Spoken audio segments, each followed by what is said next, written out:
Ramu comes next. All right. 4 minutes. And after that will be rebuttal. Okay. We're going to be starting soon.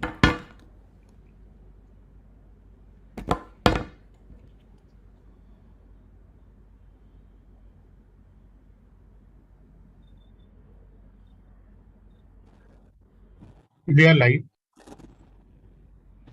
Good evening and warm welcome to everybody to this first edition of the G.O.D., that is the Grand Ophthalmic Debate and Discussion. And I would now like to invite Dr. Himanshu Mehta to please take over to welcome the judges and to begin the proceedings. Dr. Himanshu Mehta, present. Thank you, Manish. Thank you very much for being the opening batsman and organizing such a lovely debate this time. Friends, this is a very power-packed people which you are seeing from across the country, and it's going to be great fun. G.O.D.D. Grand Ophthalmic Debate with discussion and a lot of science and no nonsense. You have great speakers who are going to fight it out very well. They are all great friends, but below the belt, above the belt, everything is allowed when the debate is on. And it'll be fun to see how they present themselves and what their point of view about everything they are passionate about. It's all about ophthalmology, the science, and end of the day, the benefit for the patient. This is what we are looking at. What is the right thing that we should do at any given point of time? The pharma may say anything, the industry may say anything, the equipment manufacturers, the lens manufacturers will tell us many things. But end of the day, what the patient is happy and what the surgeon was happy about is what we are going to discuss. So we're going to have some good fireworks, good fun. We have a great panel of judges who are going to give us some excellent outcomes as to what is going on ultimately. Dr. Lahane, our patron in charge, is one of the best persons to judge what is right and wrong, who are the best people who debated. Dr. Ragini will be there, Dr.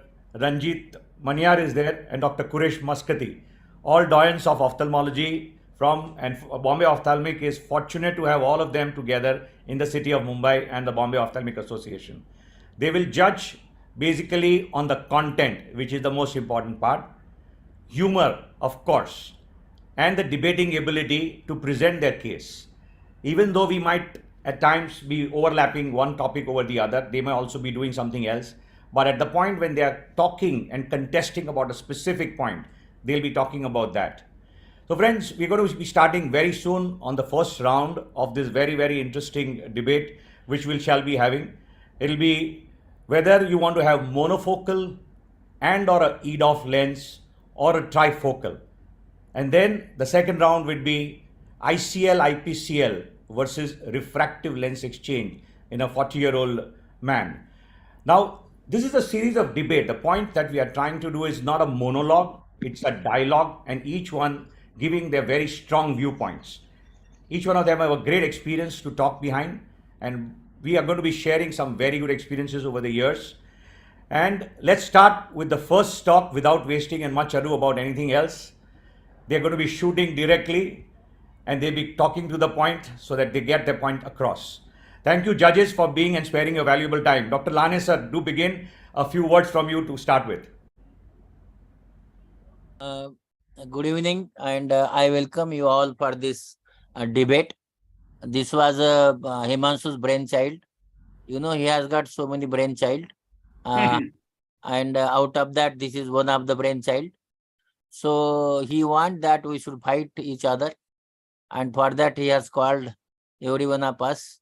And he has also called the Ranjit and Quresh. So when you are fighting, the Ranjit will again put some oil in the fight. And the Quresh will pacify, if I don't fight, he will put some water. So he has called proper people also for the fight. And I think we will definitely enjoy. He wants some science to be discussed. And since I think he joined as a president, he was very much behind me, ki sir, kuch karna hai. And I think in that kuch karna hai, I told him ki you are Amitabh Bachchan. Whatever you want, you can go ahead and do it. So I'm very happy that he has started with this debate, and my best wishes to all the debaters, and for my opinion, all are successful debaters on both the sides. Thank you very much. Thank you so much. Quresh, would you like to say a couple of words? Quresh, you're muted. Please unmute. Yeah, I'm muted for a reason. I'm eager to hear everyone. So let's get ahead. Let's go ahead. Ranjit, anything that you would like to mention?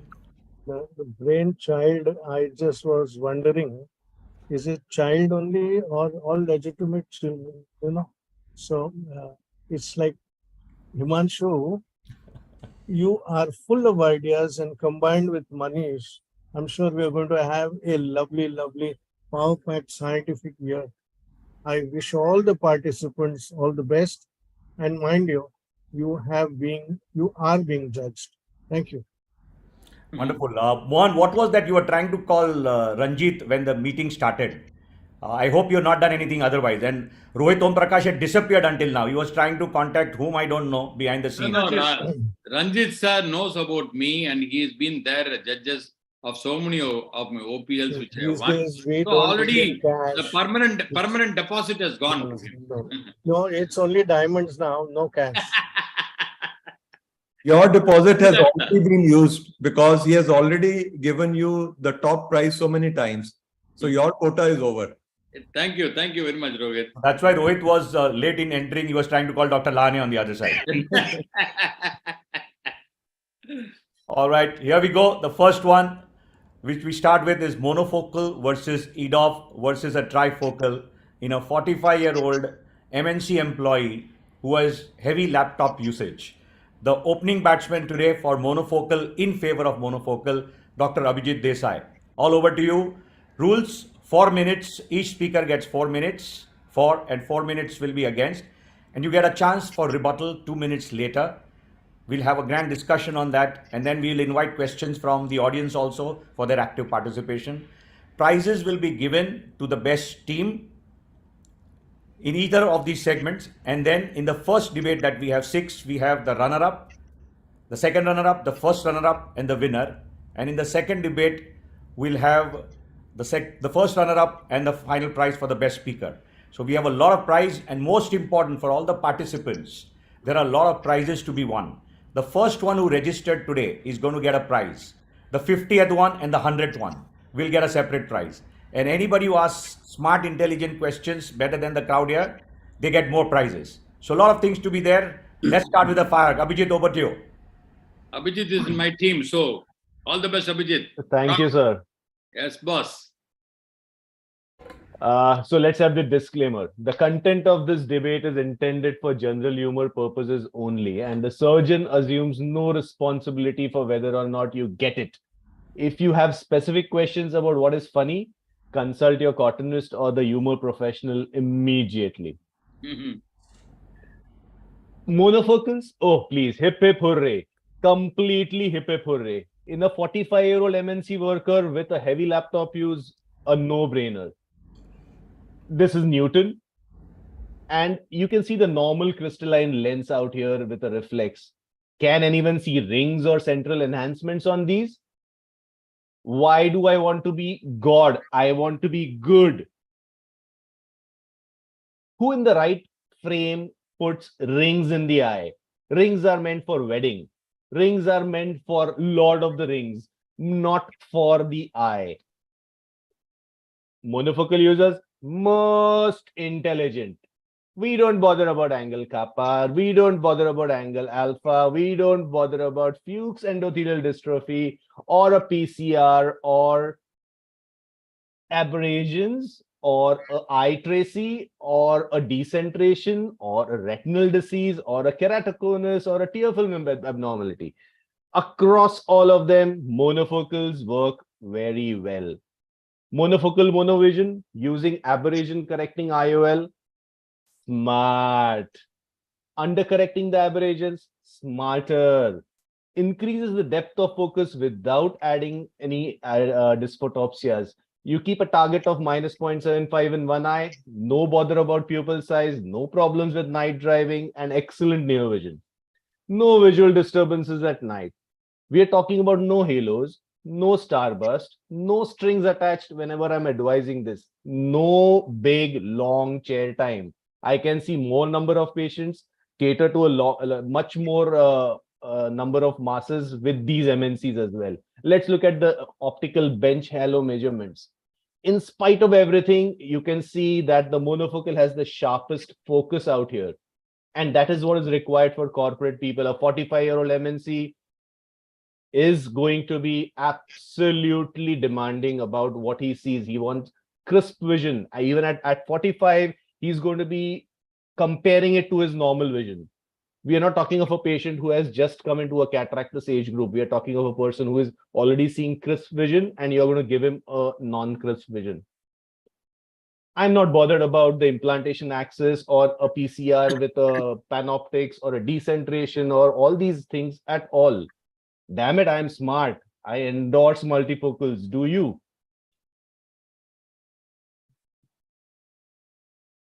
Thank you. Excellent. Excellent, Abhijit. Great beginning. Thank you very much for your input. Over to you, Mohan. Can I share my screen? Yes, sir. Abhijit, yeah, that's fine.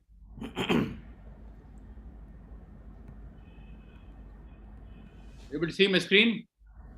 Yes.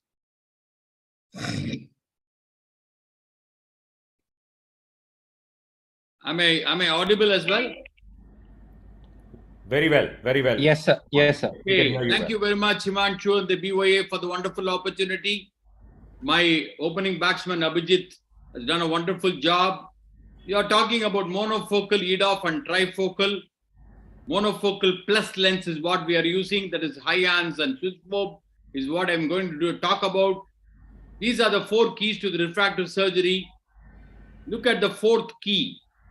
That is the 3rd and the 4th one. Just choose the best visual quality IOLs. Exceed the patient expectations. Under promise and over deliver. That is for the multifocal. In Hyans lens and monofocal plus lenses, you can do it the other way, and you always give the best quality visual IOLs. And this is the most important mantra. If you are able to understand this mantra, because this is a patient who's a 45-year-old young fellow, N6 is not the goal. Please understand. The goal is happy patients. And the goal is happy patient. You don't have to give them N6. You don't have to give them your good near vision. But the goal is happy because you give them good quality of vision as well.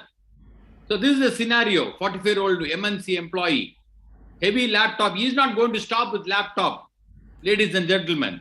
He is going to drive. He is going to do trekking. He is going to play golf. He is going to work on the phones as well. He's got multiple. He's a very active guy, 45-year-old guy. He's not just going to sit in the laptop every day. So you need to make sure that all his visual requirements at every point of time is taken care of, and only the monofocal like Hyans lens and the Swissmove lens, which I'm using now recently in the OPHTHALMIC group as well. Change is the only constant.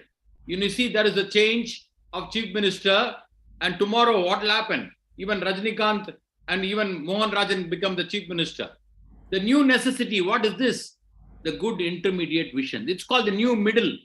What is the new middle? Let us talk about the new middle. You can see the newspaper, the sales in Chennai. The Hindu in 2010, 5 lakhs, 2018, 3 lakhs. Times of India, 3 lakhs, it has come to 2 lakhs.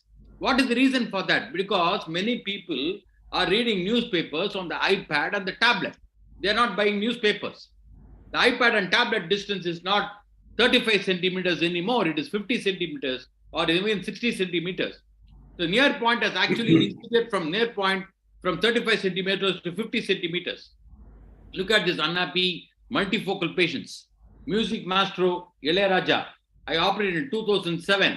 Unhappy multifocal, Kapil Dev, everybody knows about it. See, Ilayaraja is not able to see distance, that is, he is not able to use the piano, and he is using glasses for that because intermediate is the problem. Kapil Dev is not able to play golf because he put a bifocal, multifocal lenses. This is the biggest problem. Please understand that the EDOF lenses also can produce glare and halos, much less.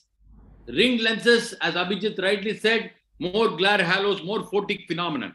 Multifocal lenses, in my opinion, are for housewives, house husbands, and your mother-in-law. Okay? And more importantly, you can see here how my near vision has gone up. Reading a newspaper in 2010, how it is 35 centimeters. Reading a same newspaper in 2022 on an iPad tablet, it has become, okay, 60 centimeters. So there is a near point which is you don't require 35 centimeters anymore, and you don't require lenses like EDOF or trifocal. And that is the reason why I thought, okay, This is a happy Swiss patient, my very good friend, golfer, intermediate, near vision. Wonderful. The Hyans works very well. The Swiss works. Hyans patient, monofocal lens, all the way from Andaman.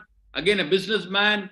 Is an ophthalmologist from Russia who's very happy. He's operating regularly. And my cousin, general surgeon from Hyans, monofocal lenses. And he's able to do that because intermediate vision is really fantastic. More importantly, the contrast, the quality of vision is fantastic, which I owe for the superstar. The superstar has got an ERM because of the old BRVO. He'll go for a Hyans lens. I've already told him Hyans lens is the best for him. And one time up, you have to wind up. Yeah, the versatility of the Hyans lens is something which is, this is my last slide. Okay, this is from the horse's mouth. Monofocal plus is the best option. And you can see EDOF trifocal, you know where it belongs. Okay, both Rohit Om Prakash and Ramurthy, and also the other Neha and Nitin. Okay, EDOF, you want to be a Rahul Gandhi or Narendra Modi. You want to be Kamal Hassan or Rajinikanth. You want to be Sachin Tendulkar or the versatile Dhoni. These are all the advantages of a monofocal plus lens. More importantly, the low cost, versatility, no chair time, and absolutely no problem at all.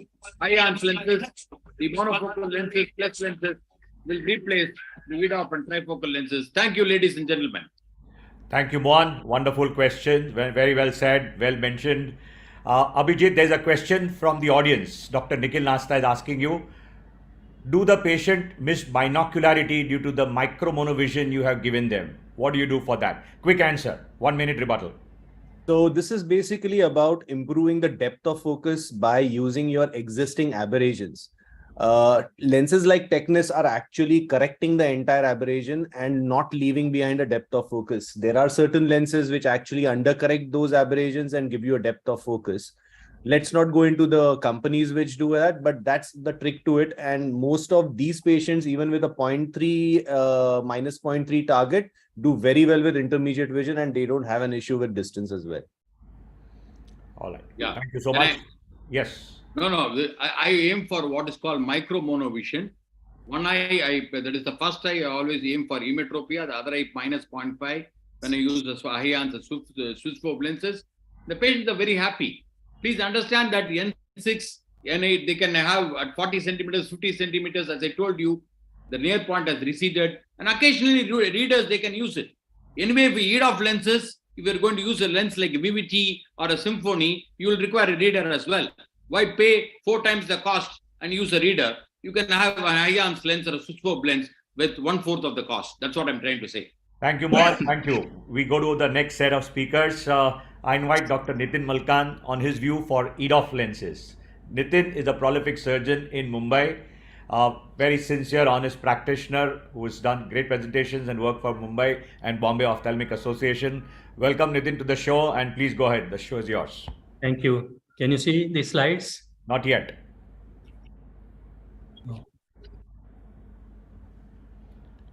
Share screen down below. Please share your screen, sir.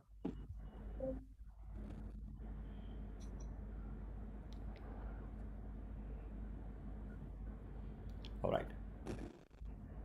Yes, we can see it now, Nitin. Yes.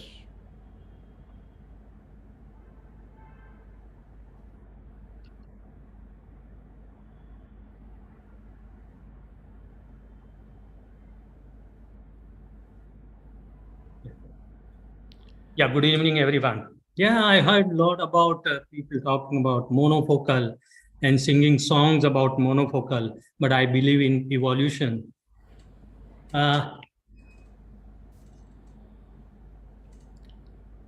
Here, the case is a 45 years old MNC employee who has heavy laptop use. Now, the likely symptoms for him to visit the clinic because he is not comfortable with working, probably due to discomfort with the near vision glasses, hazy vision, pricking, red eye after a few hours of work, burning, watering, etc. So I would like to study the lifestyle first rather than talking about this or that. Is the screen time more than 10 to 12 hours? I get the information more from the attending person with him, not from the patient directly, because they don't tell you the proper exposure time to the screen. Whether he has a disturbed and inadequate sleep pattern, is he having dry eye disease, comorbidity, is he a type A personality? I would like to see everything before I jump to any conclusion, because the given case, the examination may reveal cataract, or he may have a clear crystalline lens and just wants to do away with his presbyopic glasses. The freedom from glasses in absence of cataract, this surgical solution would be demanded, and I will not command it. But if there is a cataract causing the symptoms, the surgical solution should be commanded. And when we are talking about a surgical solution for this particular gentleman, I wonder why we do the debate on this. Only and only EDOF lens is the answer, because Ribeiro and Kochner, as late as in 2020 Journal of Cataract and Refractive Surgery, they have defined the clinical relevance of the concept of functional vision in cataract surgery, that preservation of not just the visual acuity, but functional capacity should be the main indicator and goal of the surgery. Why is the slideshow is not coming? It's not coming? No, it's okay. Okay. So, and we all know that presbyopia is a curse. Presbyopia is a chronic dysfunction and rather the first complication of monovision pseudophakia. It is a complication of a pseudophakia. It is compromising the quality of life, including the physical, psychological, social life of a person who has just started enjoying his life in the middle 40s, where he has earned enough, he has a disposable income, he wants to move around and enjoy the life in every sense. And then we are creating presbyopia.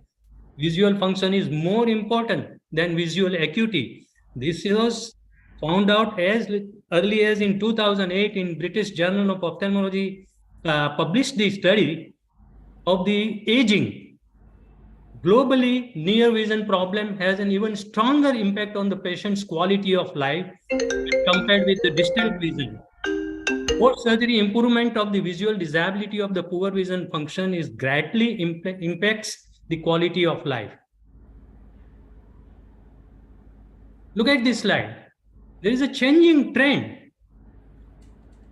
Very recently, 2019, the survey was carried out in published in 2021 ESCRS Clinical Trends Survey, which indicates that presbyopia correcting lenses provide more satisfying vision for near, intermediate, and distance vision compared to monovision IOL. Look at the slide, which says that trifocal lenses were done in almost 62% of the patient in 2019, and extended depth of focus lenses were in 20% of the patient. In 2021, just after 45 seconds. the depth of focus lenses have increased in number. So the trend is increasing, and this is the type of, the quality of vision, the mesopic vision and the scotopic vision requirement is more in today's generation because of the near work. And in this condition, good intermediate and near vision with no glare, halos, rings, or arcs in the distant vision with good contrast sensitivity is the need of the hour. And EDOF is the only solution, whether you select pure EDOF, hybrid EDOF, or refractive or diffractive EDOF, or wavefront shaping X-wave technology EDOF. My choice would be the wavefront shaping IOL, where active lifestyle of such a person for driving, golfing, running, playing outdoor and indoor games with no visual disturbances, good intermediate vision for complex near work and playing music, loss of contrast is minimal, mesopic and scotopic activities are well tolerated in comparison with diffractive trifocals and bifocals. The patient understands need for small reading glasses for fine prints, which you have 10 seconds, Nitin, you got to wind up. Suitable for the patient with mild glaucoma or past history of corneal surgery. So evolution is the way of life, and we have to accept it. I rest my case. Thank you. Thank you very much, Nitin. Thank you for a wonderful presentation. A lot of homework and hard work getting into it. Thanks for presenting your point of view. We have our next speaker, Dr. Rohit Om Prakash. Could you? Yes. Dr. Rohit Om Prakash is again a very, very popular and a wonderful human being and a great surgeon. He has done some great contributions to ophthalmology by giving some very nice signs like the side port incision, then the flap sign, that if you have a rupture in the anterior capsule, if the flap mobility is there, then you know that the vitreous is not coming out. Some very important contributions. Welcome to the show, Rohit, and thanks for being there. Yeah, thank you, Dr. Himanshu. I'm so thankful for inviting me over, and I'm so thankful to all my previous speakers because they have helped me. Dr. Mohan Rajan and Dr. The monofocal team, they have also helped me. EDOF IOLs are my choice. We have to realize that the basic requirement is visual requirement is distance, intermediate, near vision, extended or continuous range, quantity of vision, and quality of vision. Well, the next question is that what is the visual requirement of a 45-year-old IT professional? He is very much into laptop usage, no second thought. He has an increased life expectancy, and he's a very active person. Driving is there. He needs quality of vision, and he needs a continuous range of vision. So, and my choice is Vivity EDOF lens, which has a small curvature change across 2.2 millimeter region, which shifts the wavefront to utilize all available light energy, and it doesn't split. So the halo profile is as good as a monofocal IQ lens. So he would not have any problem when he goes out. As far as the visual disturbances are concerned, patients who were not at all bothered by visual disturbances in global study showed, as far as the starbursts, halos, and glares were concerned, Vivity stood out as good as a monofocal Acrisoft IQ lens. So trifocals, they split, and the Vivity IOL, it never splits, it just stretches. So, the fluent reading speed across different font size with this EDOF lens is, you can see how the speed is better than even an Acrisoft IQ IOL. No clinically relevant differences in the binocular mesopic contrast was there when we compared it to the Acrisoft IQ IOL. So it provides, when you see at 50 centimeter, it is 20 by 32 width, and with a Vivity IOL, which is the EDOF IOL. So this is what is basically the requirement of this person. And if you do small bit of micro monovision of 0.5, the patient has even good near vision as well. So the Acrisoft maintained a good quality of vision as far as without spectacles over Acrisoft, even in dim light. So this is something which was seen. So another important thing is it gives full light utilization with monofocal visual disturbance profile. Another important thing is it's a naturally occurring continuous extended focal range. So for a 45-year-old man, there would not be any halos, the contrast and everything would be good. And if we have a mono, this is a visual outcome after bilateral implantation of Acrisoft Vivity extended vision intraocular lens. The uncorrected distant visual acuity was 97.5. Uncorrected intermediate visual acuity of 20 or 25 or higher was there in 70%, and 15% was there for near vision. But you have to realize one very important factor. If you do a monovision, it will help. I have implanted, you can expand it in those patients where there is a compromised corneal picture. So in these cases, the trifocals, they don't work. So these intraocular lenses, the Vivity works in these patients as well. So EDOF gives us in an active person, it gives us distant vision, intermediate vision, near vision. You can have it, but near vision is if you do a micro monovision. But mark my words, this individual requires more of an intermediate vision, and he doesn't require bumps in vision. He requires an extended continuous range. which is provided by this extended depth of focus intraocular lens. The quantity of vision is good, and the quality of vision is as good as a monofocal intraocular lens. So thank you very much, my friends. One small question, Dr. Mohan Rajan, is that if you go through the literature, most of the literature says that this Eyehance is a monofocal plus and an extended depth of focus intraocular lens also. No, it's a monofocal plus. It's a smaller brother of Vivity, which is a true extended depth of focus, which doesn't have any rings. There is no splitting, and it provides the best. No, it doesn't come under the EDOF lenses category. It is a monofocal plus lens. Yeah, so Okay. that's also another debatable point. Yes. So we are not talking about only Eyehance out here. Well, We're this talking scope is about there, so many other lenses. undercorrecting the aberrations on the cornea, Yeah, and even that works equally well as extended depth of focus. Maybe you're looking at correcting just around maybe plus 0.17 instead of a 0.27 of a thickness, and then you get that thing for the depth of focus. That really works well. Yeah, as regards this monovision, I feel that you are asking the patient to do langdi ek pak se chalo. No, sir. Micro-monovision. When you are creating, Monovision is not getting you to a 0.7. no, when the asphericity, Yes, just a minute, the asphericity came into existence to sir. control your higher order abrasions, and now you are creating defocus. But you are doing the same thing with EDOF as well. Everything No, is you are there. not doing it.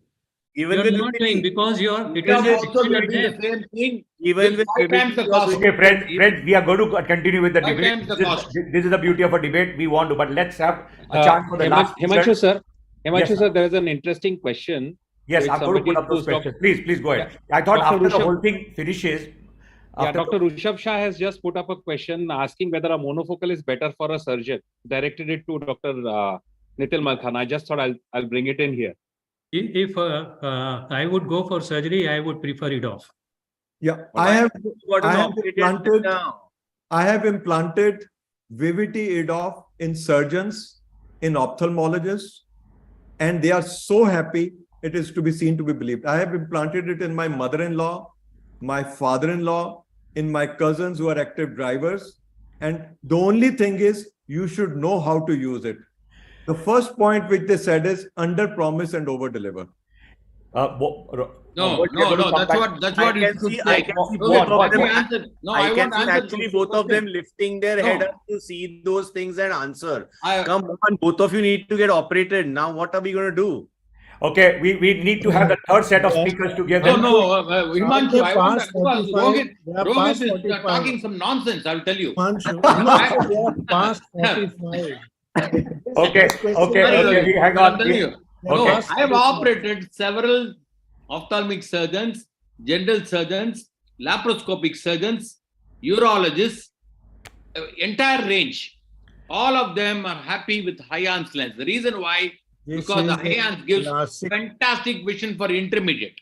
So I No, think, not Dr. that. Mohan Rajan, they would have Yes. been happier had you implanted an EDOF Vivity intraocular lens. Yes, we're going to Please keep up with understand, this. these patients, they're all drivers. No, no, They are no. night no. drivers. All right, go on. VVT in the other eye. That is the way to go. Yes. This is a Put VVT in the other eye of 45-year-old that patient. No. Okay, We're Ramurthy talking is there. about Keep up the 45-year-old spirit. patient. Keep up the spirit. We are coming back to the spirit very soon. We want the third pair of speakers to come on. One thing, Nitin, I would like to say, I agree to disagree with that. Lagdi karke chalega nahi. I am very much for that. If you are doing a monofocal, a micro-monovision is a great idea. I agree to disagree with you on that. Having said that, let's have the third set of speakers. We have the pretty Dr. Neha. Ye bias hua, okay? You can't have a bias with the chair. I think we did our bit before the debate. Okay, so we will continue with the debate. Wonderful, great going. Thanks very much for all being live and making it even more livelier. Third speaker that we have is Dr. Neha Dholakya. Again, very senior surgeon in Bombay, an excellent craftsman and great viewpoint. She teaches a lot to the KEM world and the Bombay ophthalmic community. And we're going to see what she has to say on trifocals in a 45-year-old multinational company executive with cataract. Dr. Neha Dholakya, over to you. So for me, it's just a no-brainer. Trifocals, obviously. what will this man need? He will need computer use, he'll need mobile use, he'll need distance use, and he will drive. Mostly if he's a multinational company owner, he'll probably have a driver. And look at all these activities that he's going to do. So somebody mentioned he'll want to trek, but he may want to check the map while he's trekking. He may want to hit the gym and check his playlist. He may want to see his smartwatch. He may want to play a sport which involves near, intermediate, distance, all three. He may want to play golf, somebody said, but he may want to check a message at the same time. He may want to take up singing as a hobby, and he may want to see a playlist from a phone. And as he grows older, he may want to do a Sudoku or a crossword. And here is not where he's going to, any of the previous lenses are going to help over here. I'm sorry. Here is a chart I have made. If you see, the first one is the monofocal, which gives you good distance, but very poor intermediate and poor near. And the 7 and 8 are what the intermediate people are talking about. And the Vivity is the extended monofocal. And number 3 and 4 are the trifocals. Now, what are the disadvantages of monofocal? Why deprive the poor guy from his near vision? He will have to wear expensive progressive glasses for the rest of his life because he has to use computer, making the man spend so much money for the next 30, 40, 50 years. And just see what happens. 2 case scenarios for distance, driving a car, watching TV, that's all that he's going to get. Intermediate, like shaving, using his computer, reading the newspaper or a business magazine, or seeing the mobile phone, you're just going to deprive him of everything.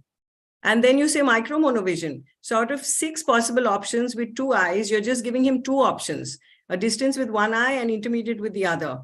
What about the other 4 options? And then coming to the Vivity lens or the EMV Rena. Look at the way this guy is reading. 66 centimeters, no way. Who wants to read like that? Near is the new far now. Okay, distance and computer, okay, but what about near? How many people in this audience don't have WhatsApp? And how many times in the day do you open your phone to check a message or anything?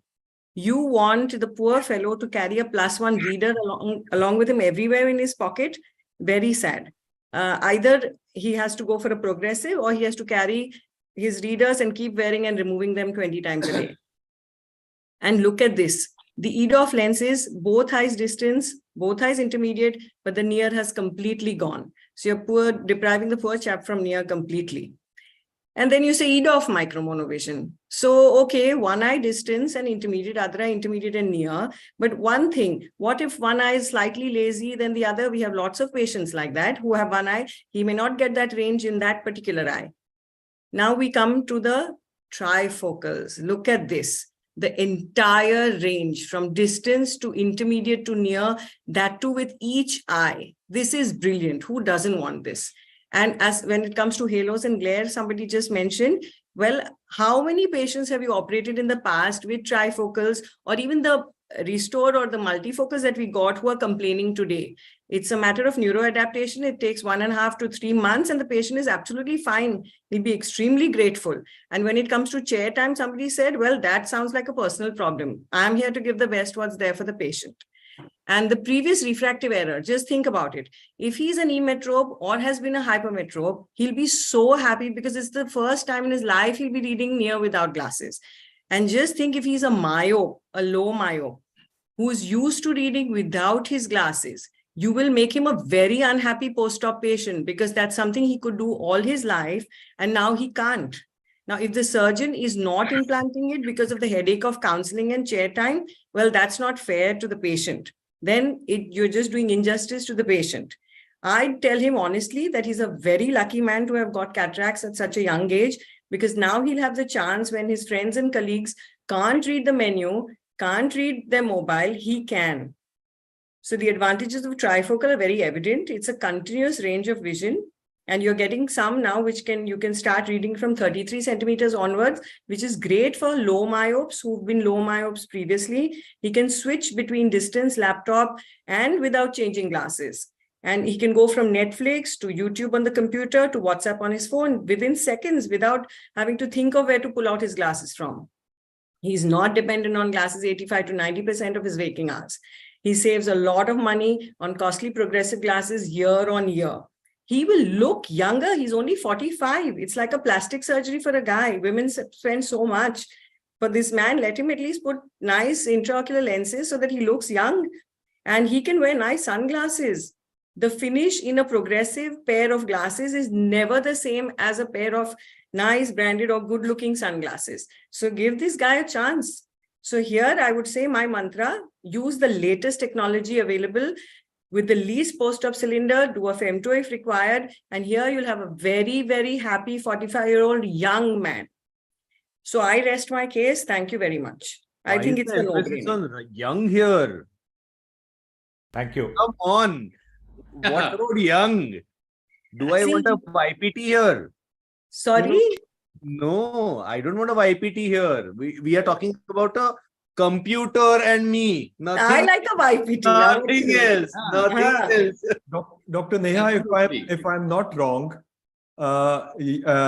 there is one big celebrity who had restored in his eyes.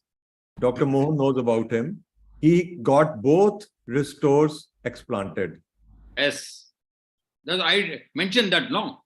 Yeah. So she was talking about.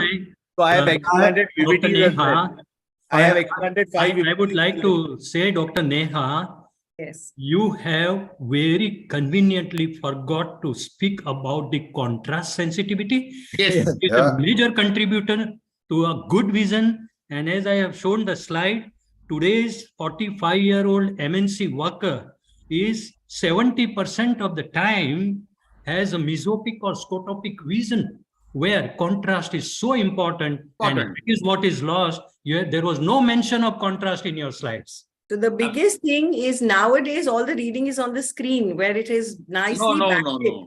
So you have the mobile, you have the laptop, which are very well backlit. Neha, your talk was brilliant, but you didn't mention about the contrast. Please understand, don't underestimate the photic phenomenon. Underestimate the photic phenomenon in these multifocal ringed lenses. Why in the first place EDOF came? Yes, once the glare and halos come, disturb them. We were so comfortable with the trifocals and bifocals. Why EDOF came? Is you want to play God, and I am not God. All right. We are going. The going is great. We still have one more speaker, and there comes Ramamurthy. He's Dr. Ramamurthy. He doesn't need any introduction. We had a wonderful session there. He just completed 25 years of refractive surgery, and a great prolific surgeon, past president of the All India Ophthalmic Society. Some very good words of wisdom he always has, and he's going to be speaking to us on trifocal. He called me up a little while ago. His voice is not very good. Please bear with it, but he's participating without any questions. And I must thank all the participants. With one phone call, without any pursuit, each one has participated with whole heart. And we have our next speaker, Dr. Kamal Kapoor. He's even more dynamic. I'm going to talk about it a little later. But thank you so much for being there. Dr. Ramamurthy, over to you.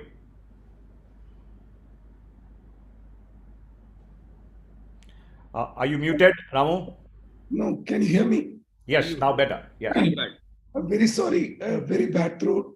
Himanshu insisted that I participate. My trifocal in a 45-year-old MNC employee, a laptop user. That's my premise.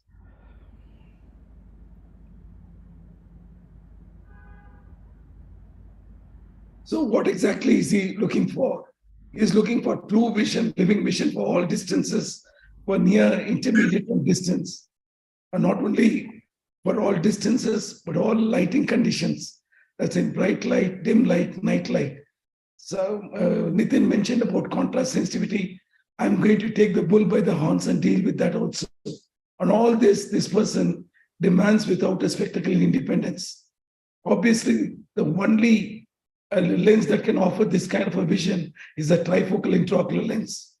Let's look at the other options. The monofocal is not even there in the picture. You'll have an excellent vision for distance, but then it completely drops off as far as near vision is concerned or for intermediate vision is concerned.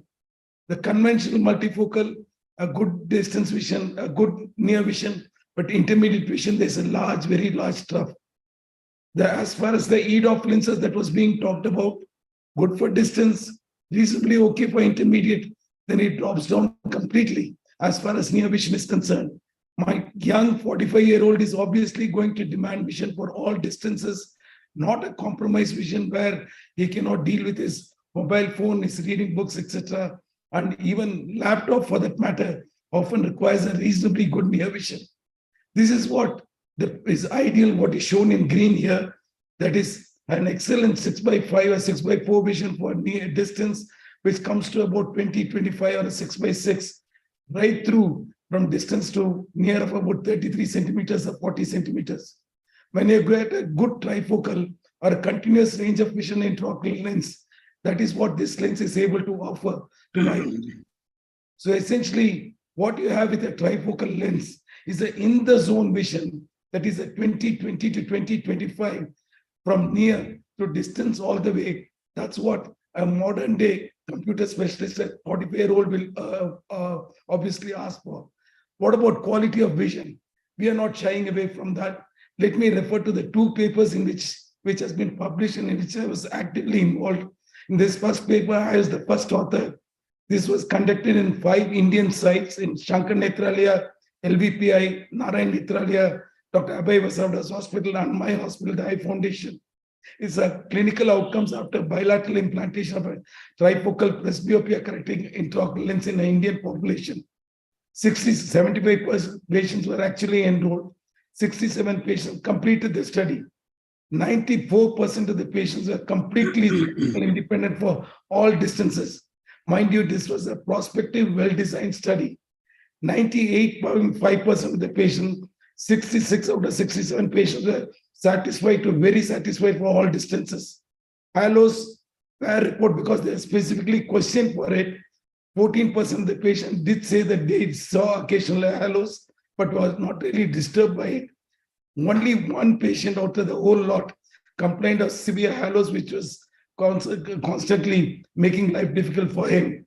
In spite of this, during the period of follow-up, not a single intraocular lens exchange was done. Based upon this Indian experience, a similar study was conducted across 5 continents: Asia, including Japan, Australia, Europe, USA, and South America. 6 prospective clinical trials worldwide involving 56 centers, 3 months to 1 year follow-up. 557 patients were involved in the study. The overall results were more than 86% of the patients achieved uncorrected distance, intermediate, and near visual acuity of 0.14 or 20/25 or better visual acuity at 3 to 6 months. Significant glare and halos, which often is talked about, is present only in 2.2% of eyes. Not a single one of these patients over a period of 1 year follow-up presented for an IOL exchange. And as was already mentioned, essentially, obviously, there is a bound when you're splitting light, there's bound to be a certain amount of halos and glare, but then the brain adapts in majority of the cases to ignore what is not important, focus on what is important. That's neural adaptation. And younger the patient, better the adaptation is. And here we are talking about a 45-year-old who's undergoing bilateral implantation. And obviously, he is going to neuroadapt over time and enjoy excellent visual acuity without the need for glasses over a lifetime. Let me show you the difference between an EDOF lens and a trifocal lens in a single patient of mine. Basically, what happened was this patient underwent a trifocal toric lens, toric EDOF lens and this was exactly the lens which was implanted in this patient. And what exactly happened? The patient actually had excellent distance visual acuity, reasonable intermediate visual acuity, extremely unhappy because he ended up requiring a +1 diopter as far as near visual acuity is concerned. So what we did as the fellow eye of the same patient, we went ahead and implanted a trifocal toric intraocular lens. And what was the result of this? You can see excellent distant visual acuity, excellent near visual acuity, and a very happy patient who, in spite of a compromise near vision acuity in one eye, learned to live with this disability. So obviously, trifocal intraocular lenses is the way to go. For this 45-year-old young man, my message would be, you don't stop having fun when you get old. You get old when you stop having fun. And if you want to have fun and enjoy life to its fullest, my choice is a trifocal intraocular lens. Thank you so much for your kind attention.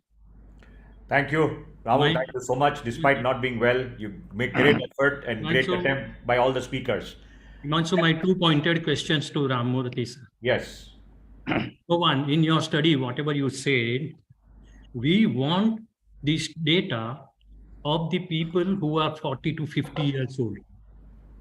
They may be going for presbyopic, I mean clear lens exchange, or maybe having early cataract, because older age trifocal, the life, the quality of life, the way they live is a different thing than these people. So we want the data of this age group only. And secondly, about the EDOFs.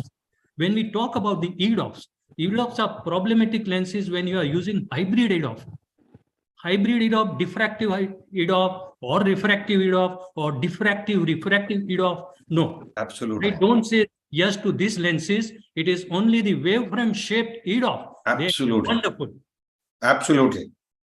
I basically, I would be lying if I say trifocus doesn't come with any contrast loss and there is no halo glare that is reported.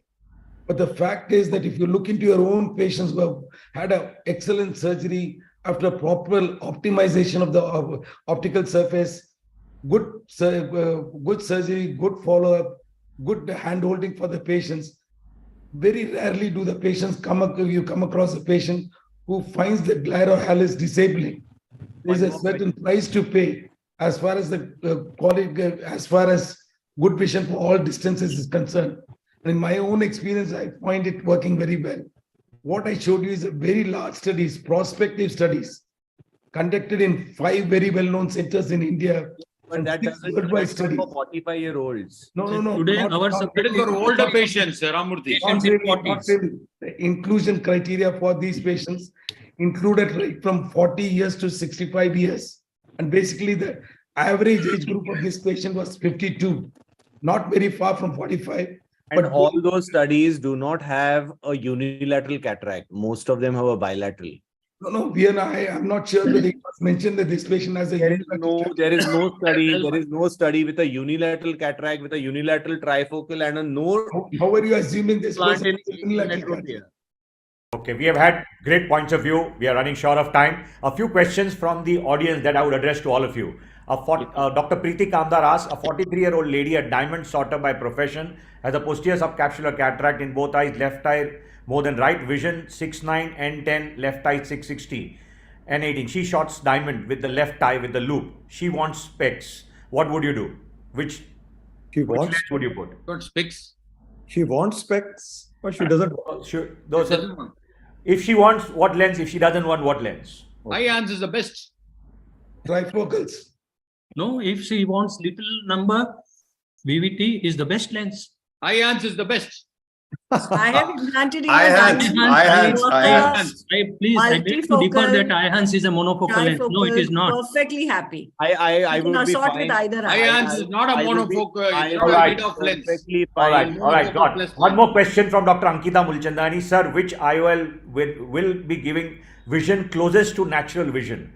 Considering that the fact that patient is only 45-year-old and enjoying God-given vision. Only a monofocal lens like Only eye-ans trifocal. closest to natural Sorry, vision. sir. No, Please sir. understand. Dr. No, Mehta, because can I the come in? lifestyle. Dr. Ramurthy doesn't No- have a voice, doesn't No mean you monofocal, overshadow because you him. Only a understand the monofocal lifestyle of lens these people. will give closest to natural vision. Dr. Sir, Mehta, contrast am I allowed is to come so in good. here?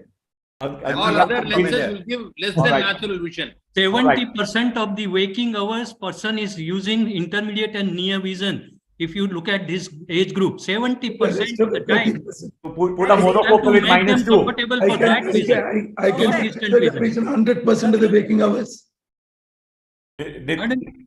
I can satisfy the patient 100% of the waking hours. You're talking about 70%. No, 70%. I'm also of the satisfying time, 100. because I'm of the Mother- changing All of you changing are still lifestyle. lifting your head. All of you are still He- lifting your head to look at the computer. I'm Come not. on. Come on. Uh, And even I am not. Come on. Okay. And even I am चश्मा not. पहन के ही अच्छे लगते हो No. रहने दो। Okay, now a most relevant Himanshu question. sir, Dr. Mehta, can I come in with one point here? Yeah, 1 second. One more question that I want is one question, a very relevant question to all of us. Dr. Rushabh Shah, for an operating ophthalmic surgeon, would a monofocal give better contrast and sharpness as compared to EDOF, especially while operating? And Dr. Sumit Lane has said if any of the surgeon here has been operated, which lens he or she has put. I would tell the real answer for this is what we are missing is the contrast little bit compared to monofocal lens in a EDOF.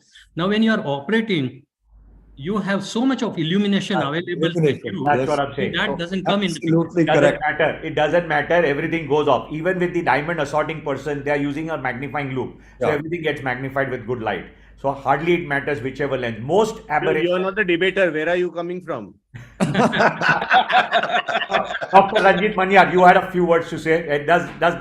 Do the judges have anything to say? Yeah, very much. A lot to say here. Yes. Kuresh, I'll go first. Yeah. First. You Your hair is these- whiter than mine. Yeah, thanks. These are lovely debating teams here. They are excellent wordsmiths. All of them are excellent wordsmiths because each team has changed the paradigm and very, very well to suit their particular brands of IOL. So the paradigms have shifted. And second is, what all of them have in common is they have been chased by the IOL companies, but not by the spectacle companies.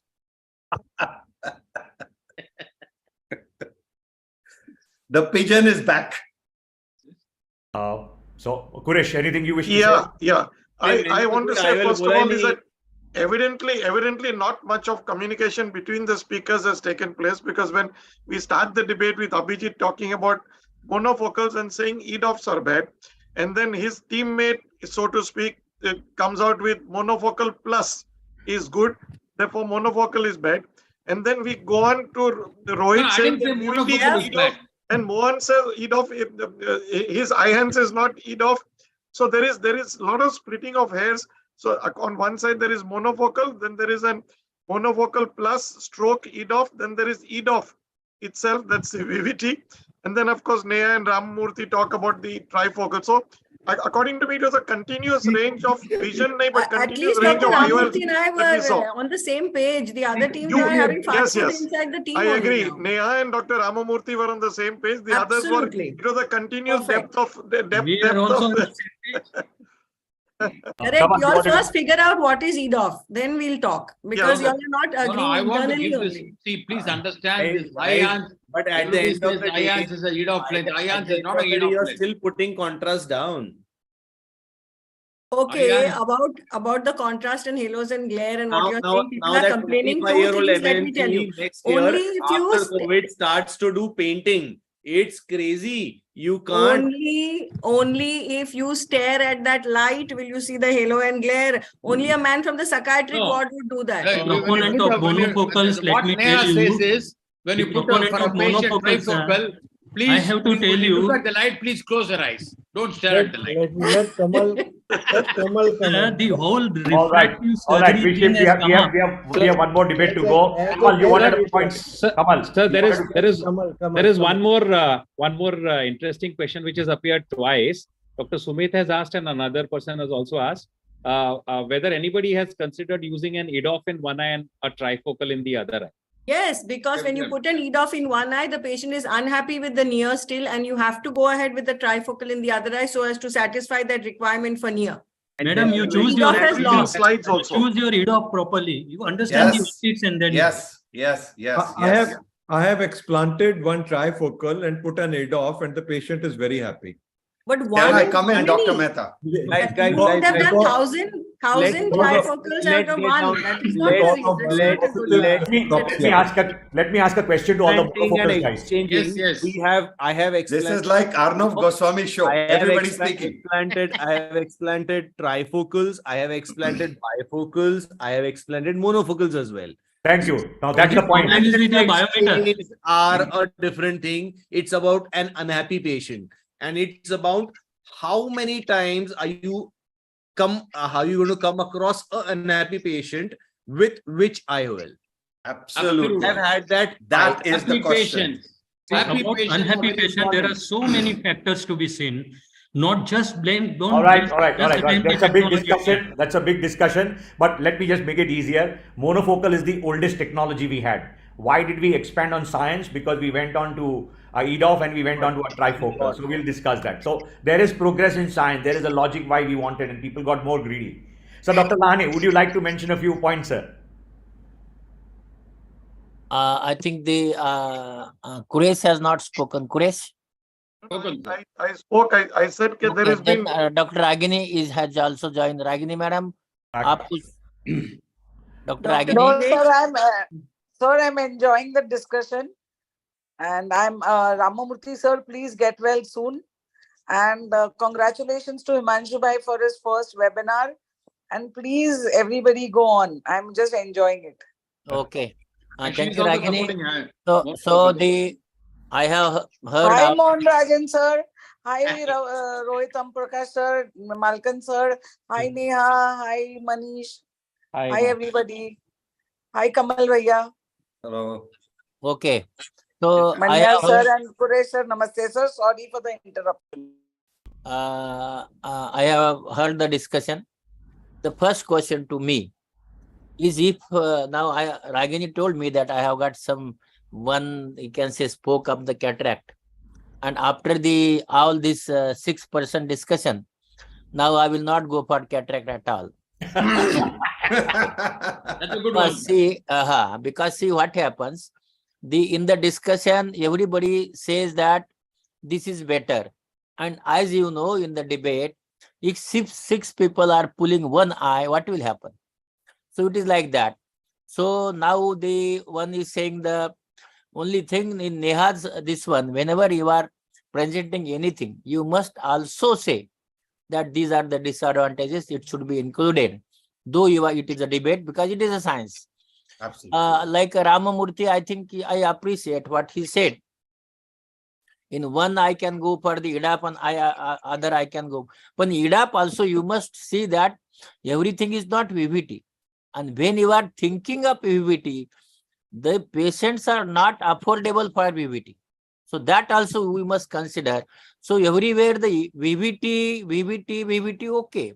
But what about you can say the other type of EDAP? So are they giving the good result or not? That is also important. Yes, multifocal patients are having so many problems, and that everybody should agree. So one day, multifocal is, I don't think it is going to go by longer. That may be any type of multifocal. Correct. That multifocality will be now joined with the EDAP, like a VVT, curvatural changes, and that will be the future of the IOL. But I think for the discussion, I appreciate all 6 people who did an excellent, I think, presentation. The topic was given to them, and they studied very well. So for the first, second, third, myself, Manyar, the Ranjit, this Quresh and Ragini, we will discuss according to how many people has approached and what is there in the bank, and accordingly we will go ahead and give the result after the second discussion. And I appreciate this discussion. And thank you, Himanshu. Go ahead. Thank you. अभी तक कुछ नहीं आया sir, अभी तक कुछ नहीं आया. आ जाएगा, कुरेश के पास होगा. He is a treasurer. Okay, one question to everybody, minus this is not going to be considered for the final answer, but an honest question to each one of you. Dr. Ramamurthy, you are getting operated. Which lens would you prefer? Forget, you are not a part of the debate. Now, I'm asking you as an ophthalmic surgeon, a knowledgeable person with all the knowledge, which lens would you choose for yourself? I would go for frankly, I would go for a trifocal now. If I was personally doing a lot of night driving, I would avoid trifocals. But I don't do that now. So, I have a chauffeur. As a surgeon, as a renowned surgeon, you would prefer for yourself, minus the debate, minus anything, you would go for a trifocal. Not because you are speaking or you've been given the topic. As a matter of choice, you would do that. Nitin, what would you do? I would go for an EDOF, and that is wavefront shaping VVT. Absolutely correct. Rohit, you again, no marks being given, Rohit, but please go ahead, genuine answer. You know, if I can get my cousins with VVT who are active night drivers, my mother-in-law also, I would also seeing everything, seeing what the shortcomings of this is for the near vision, keeping definitely that in mind, still I would definitely go in for VVT. Wonderful. Sir, Dr. Om Prakash, that putting it mother-in-law, was it a revenge or you No, this is not personal. It was a gratification. Neha, this is just a neutral question to each one, a serious point, because the viewers want answers from all the knowledgeable staff here. So please go ahead. What would you do in your case, Neha? I would go for a trifocal because there is a specific area for near, and I have been a low myope, so I'm very comfortable reading without my glasses and would not want that taken away from me. So you would go for a trifocal, right? 100%. Given a choice as of today, you would choose the trifocal. Yes. Mohan, besides the humor, besides everything, I know you do a lot of I am trifocals. enjoying micro monovision now. Absolutely. I have minus 0.75 now, the other eye 1.5. Okay, I'm actually enjoying not micro monovision, it's actually monovision. Okay, so I will go for high-ans lens and I'll go for a micro monovision because I've enjoyed this, because I do a lot of night driving, I play a lot of golf, I want good quality of vision, and that is the reason why I'll go for a high-ans with a micro monovision, which I've been enjoying all through my life. I want close to natural vision. Thank you very much. Thank you for your opinion. Kamal, I want your answer, please. Okay, I've been trying to speak for some long time now. I do tend to agree with Dr. Mohan there. I have just operated my brother-in-law, who's a doctor by profession, 5 days ago, and I did a magnificent IOL, which is enhanced monofocal in both eyes, and another brother-in-law, another first cousin of mine, just like an elder brother, eye hands. And since I was one of the very high volume users of trifocals till 1 year, but in last 8 months, I personally used enhanced monofocals, more than 4,000 of them. So it is not about I have done a trifocal and my patient is happy. I would flip the question: how many unhappy patients? How many times you need to have a chair time with your patient after the surgery? That's a very important question which none of the audience has asked. If you have out of 100, 3 patients who are having glares, halos, contrast, the chair time and the stress they have is huge. So when you go for an enhanced monofocal, as Dr. Mohan said, that incidence of that chair time goes down practically nil. That's my personal experience. I take Kamal, that's a biased opinion. You don't want to spend time on chair time. That's why you're doing it. But given a choice, 97 patients are happy. They are not happy. Himanshu, those 3 patients will take the life out of you. Absolutely. Fair enough. And with this, with these enhanced monofocals, sir, you cannot go wrong. And we do a micro monovision. They will sit in your outpatient and spoil the other patients as well. Sir, dude, I give a micro monovision with these enhanced monofocals, and I've just done a study for one company. 68% patients are N6 unaided. 67%. Wonderful. Abhijit, your point of view. Yes. So I am a very weird patient. I have a pupil of 1.5 millimeters. I don't dilate beyond 3.8 millimeters. Anybody wants to touch his eye? No. I can drive without glasses. I can read without glasses. I have a astigmatism of 1.5 in one eye and 2.25 in one other eye, and a sphere of 0.5 in each of them. And I would actually be happy to remain in the same. So no surgery, even if you and I can operate without glasses, and I can operate without glasses. So Abhijit, if you get a cataract, Abhijit, question is, if you get a cataract, which lens will you put? That is my question. First, which surgery that is the issue. Okay. I would go for a monofocal. Because you don't deserve And it. I will not correct my astigmatism either. Correct. All right. Great. VC.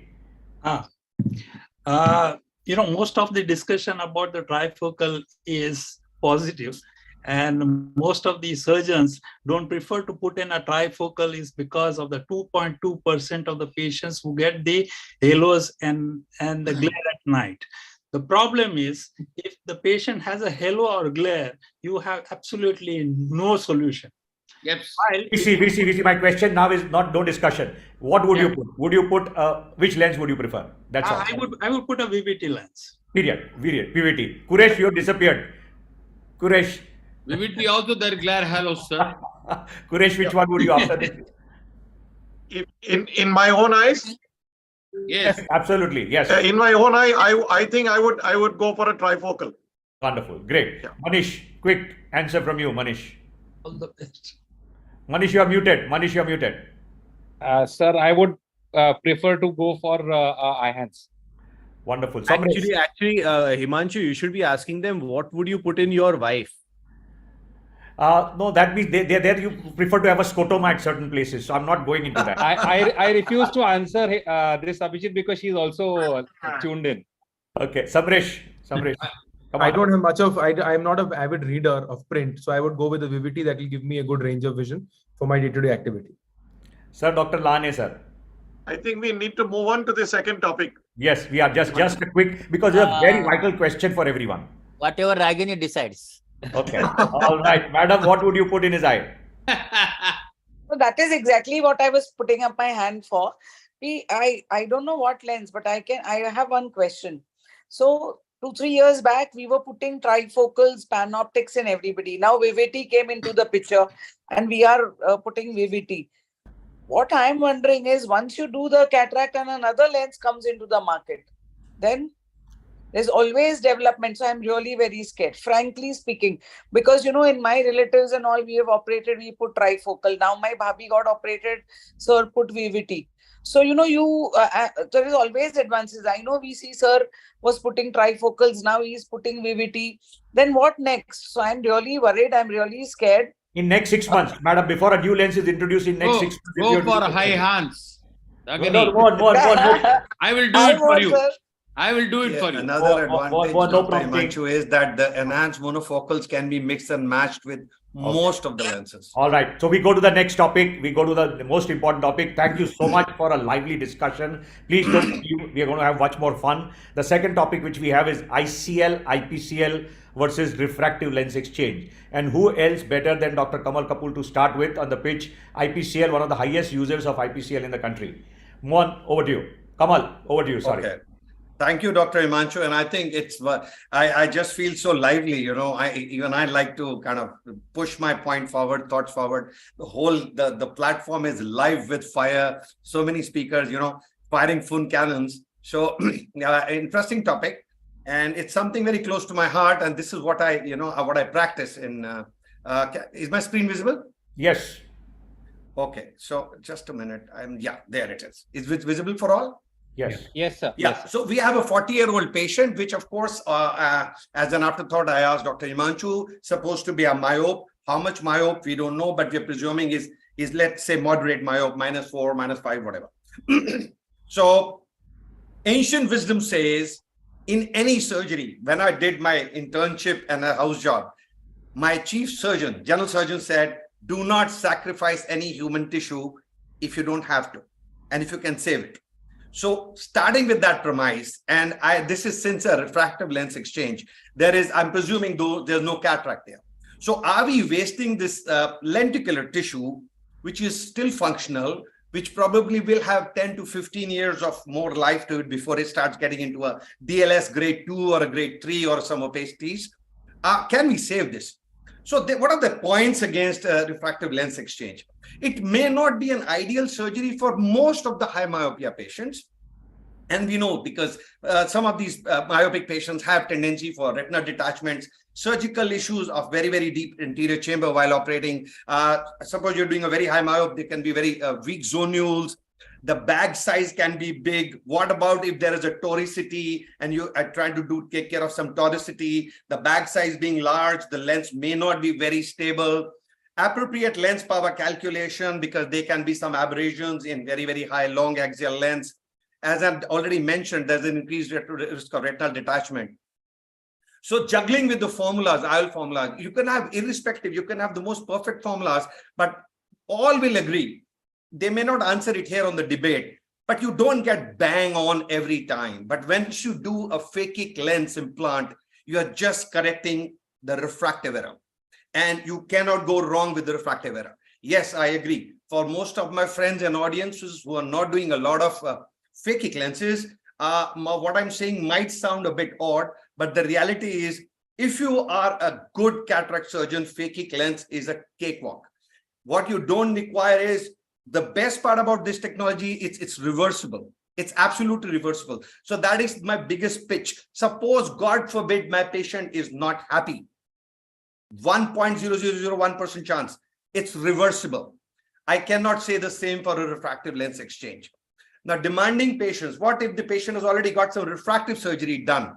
Calculation of IOL formula in these patients also is tricky. So, more than 3,000 cases done, and I do this regularly. My cutoff for a refractive lens exchange is 50 years plus. I do not touch any crystalline lens if the lens is crystal clear and there are no issues with the lens till the patient crosses 50 plus.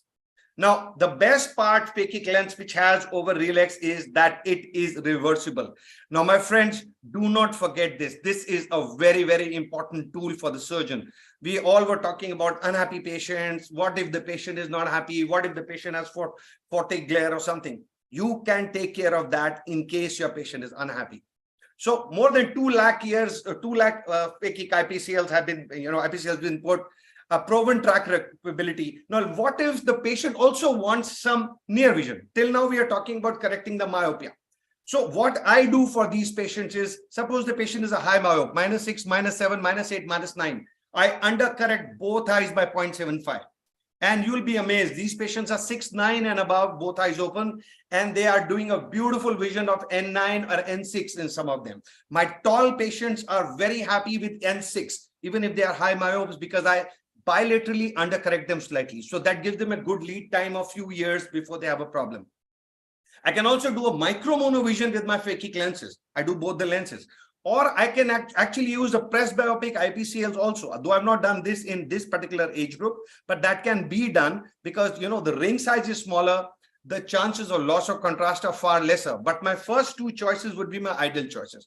Now, as Dr. Lahane said, and as Dr. Quresh and Dr. Maniar said, nobody's talking about the flip side. The flip side here is, yes, there will be some cases where I will not do a phakic lens. These will be the cases. What if the patient has got myopia due to the index changes of the crystalline lens? What if the endothelial count is less? What if my anterior chamber depth is bad? What if I have posterior synechiae? My angles are less than 35. 600 microns and above, more of a crystalline lens rise. I do not have a dilating pupil, which doesn't dilate well. If I have a pre-existing issue with the cornea. So these cases, yes, I might consider not doing a phakic lens. But if these things are not there, my phakic lens would be the first choice. As I said, salient points, shallow anterior chamber, low endothelial count, post-uveitic cataracts, history of glaucoma, posterior synechiae, any amount of lenticular opacity is a big no for me to put a phakic lens. I would rather do jump over to the opposite side of the debater. Now, the best part about a phakic lens in these patients is all crystalline lenses have some dynamic capability. I am 55 and I still don't wear glasses, though I'm a hypermetrop. So that is the dynamic state which I have. My lens still accommodates. So why am I depriving my patient of that some amount of dynamism? So if I take a natural crystal lens out, these patients would still probably retain some dynamic accommodation. So faster recovery, and the complications can be worse with a cataract than with a phakic lens. You could have endophthalmitis, capsule rupture, PC rent, vitreous loss, cystoid macular edema, post-refractive errors, endophthalmitis, CME, whereas ICL or IPCL also, yes, you can have complications, but the rate of endophthalmitis, posterior capsular rupture is less. And God forbid you have a cataract, you can do a crystalline lens exchange, but that is 1 in thousands to be seen. So I think I rest my case. Thank you. Thank you. Thank you so much, Kamal, for a wonderful presentation.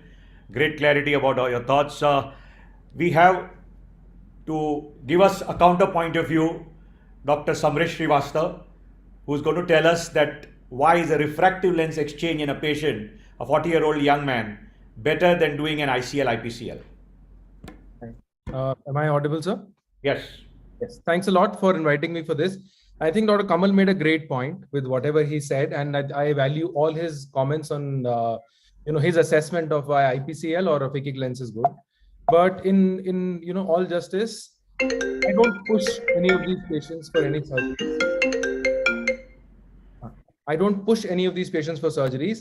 It's only when the patient says that I can get a surgery done and I will get a surgery done to get rid of my glasses at 40 years of age is when I will start to understand what needs to be done for the patient. So there's no pushing the patient over the edge. Whatever you do, explain to the patient what's being done and what the outcomes are going to be like. He discussed very clearly about myopia. And this is assuming a 40-year-old myope walks into your clinic. But in my assessment, the chances of a moderate to high myope walking in at 40 for a glasses correction is not as common as hyperopia or decompensating hyperopias walking into the clinic, and they want glasses correction. And I am one of those cases that's been emetropic throughout my life, but now I've started decompensating. And I realized that I have a latent hyperopia, which is now coming up at 42. So I'm bracket that is being discussed here. You can see a decompensating hyperopia from far away because they're not happy, they're tired, they complain of headaches, they can't fixate. And you can't do an ICL for these patients. You can't do an IPCL for these patients because what are you going to treat? You're going to treat the manifest refraction today, or you're going to treat the refraction that's going to come 6 months down the line, or treat the refraction that's going to be the eventuality. And how are you going to mini monovision these patients? Because you really don't know where they'll end up at this situation. The range of vision is a big bother for these patients. You cannot target any range, and it's particularly the near ad and the intermediate vision in the computer is what the complaints that they're coming to you with, and not necessarily distance half the time. So 40-year-old myope, very late in age to come for a refractive correction, and he therefore deserves a second chance to correct all his problems. And a 40-year hyperope, there is no solution with an IPC. So if a person has waited so long in life, 40 years of their life to get their glasses off, hyperopia, myopia, whatever, why give them a half-hearted solution? Why not take them all the way and give them a full solution to the problem once and for all, rather than changing their refractive corrections and giving them a sort of stopgap arrangement? Because the presbyopia is going to jump up from very low, and I'm using a 1.25, but I know that because I have a cyclorefraction of 1.5, I'm going to go down to 4 at some point in time. And it's not going to be a great idea to treat me with an ICL. Good evening, friends. A very warm welcome to our channel. More often, when you really critically analyze these patients who are coming up, you will realize a lot of the problems start from internal aberrations, which means that the lens has already started to age. The fact that these patients are presbyopic or pre-presbyopic is a classical example that a cataract, although not clinically manifest because it's not seen on slit amp, is obviously there. Because, I mean, what else is a cataract but a progression from a clear lens, which is accommodating, to a non-accommodating lens and to an opaque lens eventually. So there is a cataract that's building up in the eye, and that we cannot deny.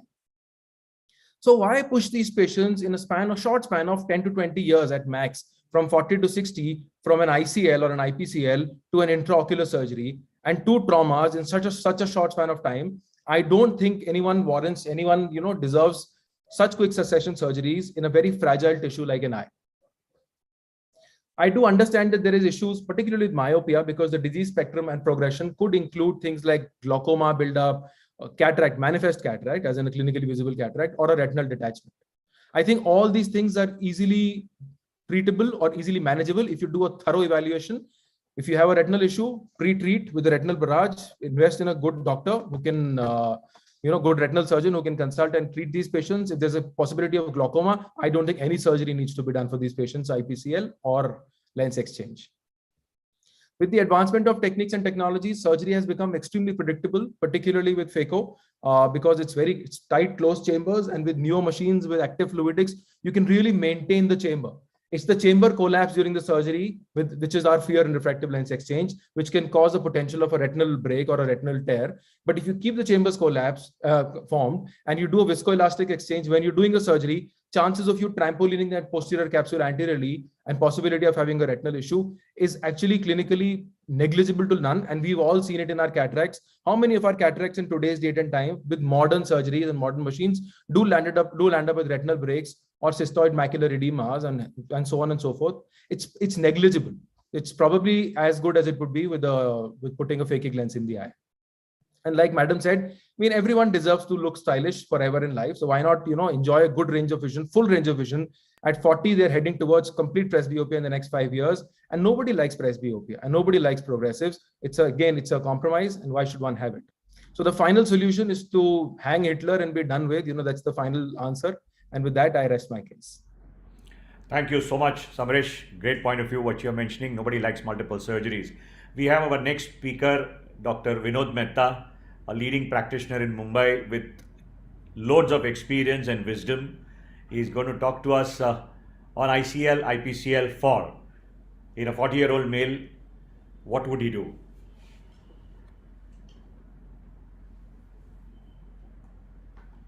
Hi. Am I visible and audible? Absolutely, both. So ICL or IPCL versus the refractive lens exchange in a 40-year man. Sir आपका presentation नहीं दिख रहा है. 1 second.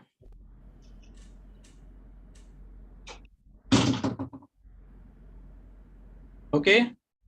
No, not yet. We see. Please share your screen, sir. We can't. Yeah. Sir, on Zoom window, there is a green button, sir. Yeah, Can you yeah. click on that? It's share. I have done it. It And says, the pop yeah. and the pop-up will come, and there is a blue button. You can click on that. Okay. Not yet. We see.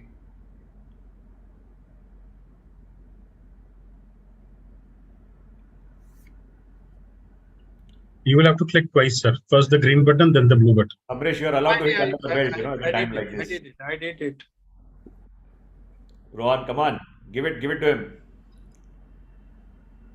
No, I He's mean, not it's a 40 years old, no-brainer. so I can't give it to him. sir.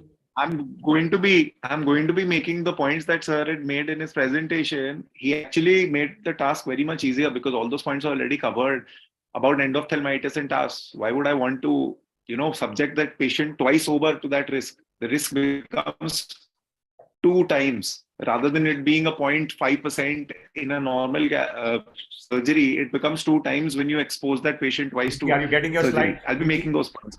We see. Are you getting your slide? Those? No. So should Sir, I? I'm sorry, but I'm not getting it on the. Let's have Rohan speak now. You manage yourself. You have 4 minutes to organize yourself. We see. I don't think I will be able to organize it because I'm been trying. Then go ahead. Give your case. Give your case without slides. Go ahead. Okay.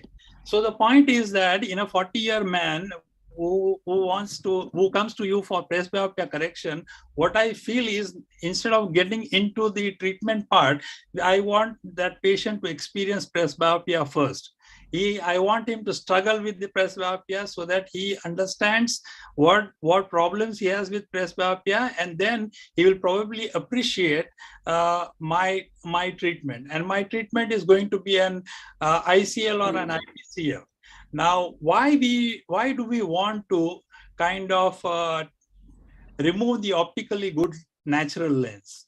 This lens is serving the patient so well, and we do not have a good replacement for this natural lens. So why do we want to replace the optically good lens with an optically compromised trifocal lens? And what happens is that most of the time, if the patient lands up with the halos and glare, I have seen a lot of my patients getting a YAG capsulotomy done for an absolutely transparent posterior capsule. And this is increasing the risk of retinal detachment. First is the pseudophakia, removal of cataract, that increases the risk. Then the YAG capsulotomy, that further increases the risk. So why get into a refractive lens exchange? Why should we not spare the natural lens and instead add an additional lens like an ICL or IPCL? Now, ICL till now in India does not have a presbyopia correction, but IPCL definitely has a presbyopia correction, and it has a very wide range of adapters available. So that 1 to 1.5 decades of presbyopia problems can be overcome by putting in an IPCL or an ICL, provided obviously if the patient's eye are good enough for putting an ICL or IPCL.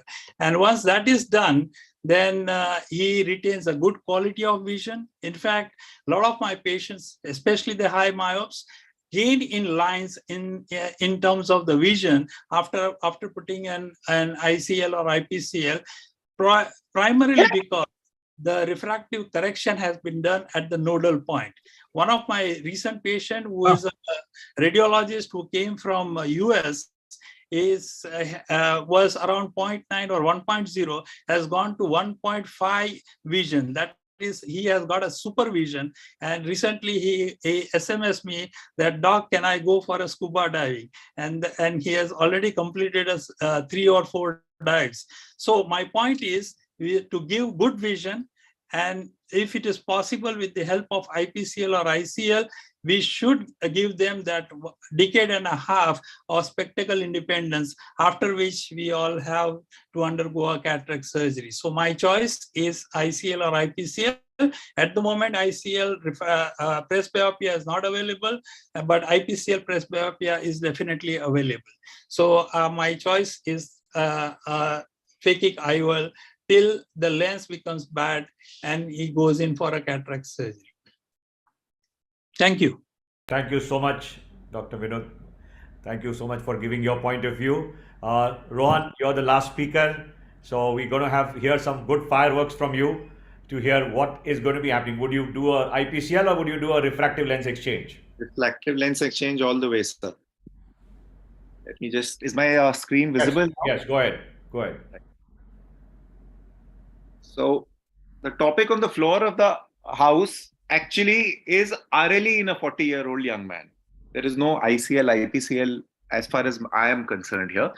So refractive lens exchange, everybody now wants more. Everybody wants bang for the buck. Nobody is interested in wearing glasses.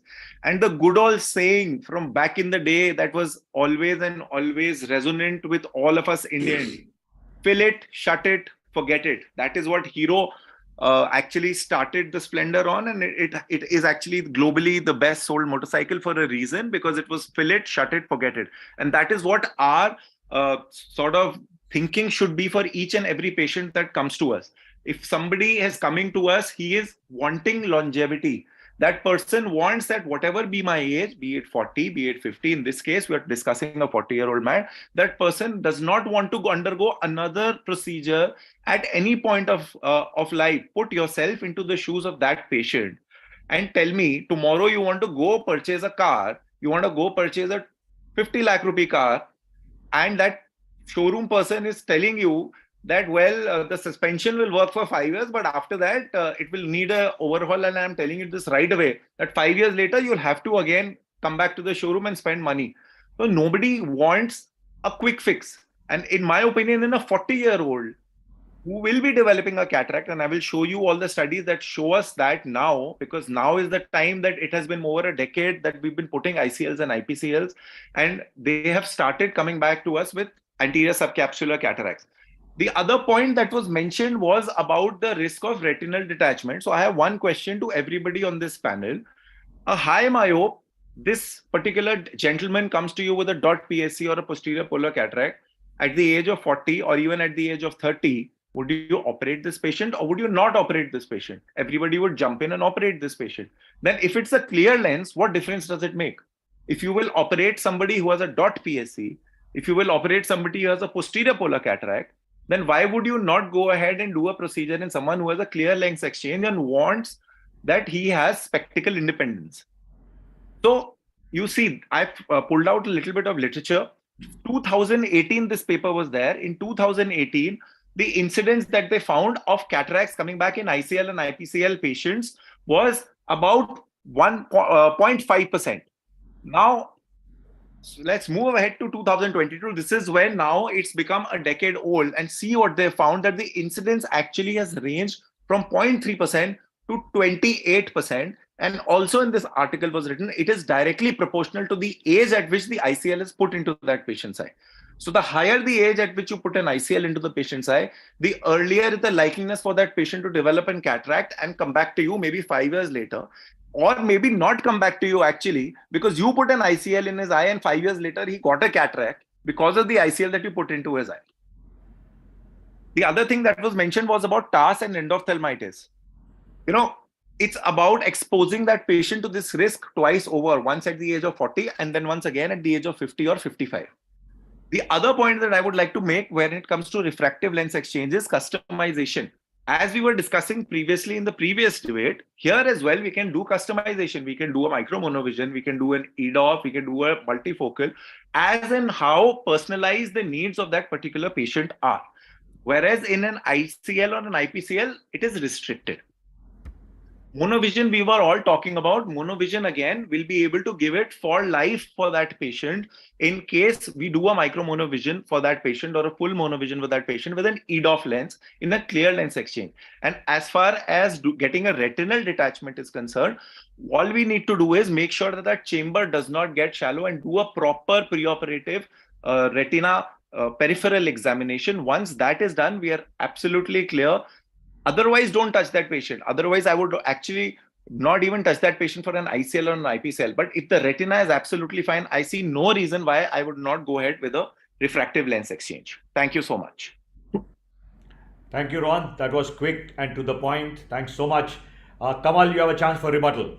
Yeah, okay. I think a beautiful defense by both my juniors and friends there. One, you see, hypermetropia is a gimme. Hypermetropia, I wouldn't want to do a phakic lens. So in case these opponents were careful when my slides were going, I excluded that. Now talking about sclerosis or lenticular sclerosis, again, ruled out. Now, once we say there is a cataract, again, I excluded that. If there is a cataract, I would not put a phakic lens. So that again, I think that point is coming out of the blue. Now, the incidence of TAS, all over the world, studies say that phakic lenses, you do the least amount of tissue damage. There's no tissue broth. There's no cutting of the capsule. There's no floating anterior cortical matter. So the incidence of TAS, endophthalmitis, PC rent. Now everybody's very smoothly mentioning the capsular, ignoring the capsular complications. Well, if somebody says they've never had a PC rent, either they're not operating or they're outstanding surgeons. Either way, they're standing outside the theater. So what if I land up with a PC rent while doing a refractive lens exchange? That possibility always remains. So for the other points where I do agree with my colleagues that, those are the situations even I won't touch with a 10-foot pole and do a phakic lens for a hypermetropic patient who has a small PSC or patient who's not fit for the surgery over there. So I agree. So I swing on that side too. That's being very fair, Kamal. From a senior person like you coming out to be fair, that's what we want, a fair answer, even though you're on the other part of the debate. Anything, VC, you would like to mention, sir? Yeah, what I would like to mention here is we are all worried about the PCO, but what happens to the ACO? The anterior capsule also becomes opaque, and the anterior capsule becoming opaque makes the life difficult for a retina surgeon to detect any pathology which will kind of create retinal detachment. So treatment is difficult, diagnosis is difficult. Now I'll ask a frank question to Kamal, Vinod, Samresh also. Everybody who's doing ICL, IPCL, what is the incidence of anterior capsular cataract that you found? How often have you found? How many have you removed? How many have you extracted back again after putting an ICL and you regretted that you shouldn't have done it? Please, Kamal. Okay, I forgot. In fact, I noted a point what Rohan said about, patients getting cataract and the series he's talking about. These are all the first model where there were no holes. The designs have changed. The concepts have changed. Now, coming to that, my true to heart, I have not explanted more than 9 lenses out of 3,180 IPCLs I've done. 3 of them were traumatic. 1 was a shuttlecock injury, and the other 3 were bad sizes. They were small lenses and they were touching. Period. Over. I think most of the cataracts we see in phakic lenses are due to bad sizing or surgical manipulations touching the anterior capsule. Period. Over. Post 40. So you are almost convinced that minus all those negatives, you are not precipitating an early cataract in any of these patients. If I've not fiddled with the anterior capsule, the problem happens is most of the time the poor lens gets the blame. Is the surgeon while pushing in, that lens is rubbing the anterior capsule, the instrument is more aggressive, or the sizing is bad, or the aqueous flow is compromised, or the pupil is very small, is pushing the IPCL bad, or the hole is clogged. These things can cause, but by itself, I have not seen any patient like that. Samresh, anything you would like to mention? No, I would agree. Sir, Dr. Mania, sir, please, after you. No, Samresh, go ahead, please. No, so I agree with Dr. Kamal. I don't do as much volumes as Dr. KBK is doing, but despite that, I have not seen too many. I've seen 1 anterior subcapsular cataract not operated by me and not progressing. So I'm just holding on to that, and I've explanted 1 because the lens was highly vaulted, and so I had to explant. So I don't do IPCLs. I do ICLs exclusively So I wouldn't know, but I mean, incidence is low. But that doesn't address the problem of presbyopia, and that's my only concern at this point in time. Absolutely. Agreed. Ranjit, please. कमल मराठी में एक म्हण आहे, म्हण saying in Marathi, एक डोळं एक surgery, one eye one surgery.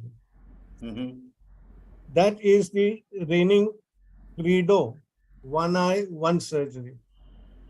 The ethicality being the same in ICL or in RLE, one eye one surgery should be your reigning motto.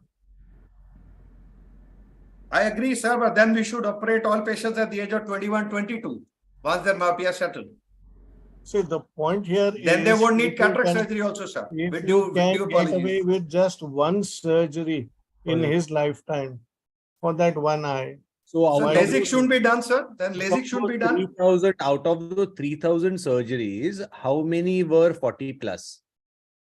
I think more than 100 and I don't have the count, but probably near 200, 100. We are in between hundreds here. Come on. We are in hundreds here. So that statistic is not really going to work well, right? No, I get, but So these are the this patients. paper also that I quoted actually said, so this paper also that I quoted actually said that this anterior subcapsular cataract is directly proportional to the age. The higher the age, the earlier it will come. So 40 is anyways a higher age. So I would like to just add a point, even if there's no cataract, suppose there's no cataract in a myope or in a hyperope or an emetrope, but what are you going to do about the range of vision? Because if you do mini monovision, you're killing the stereopsis, fine stereopsis, and you're giving a level of compromise. And if you're doing a near complete treatment, I mean, there is no range.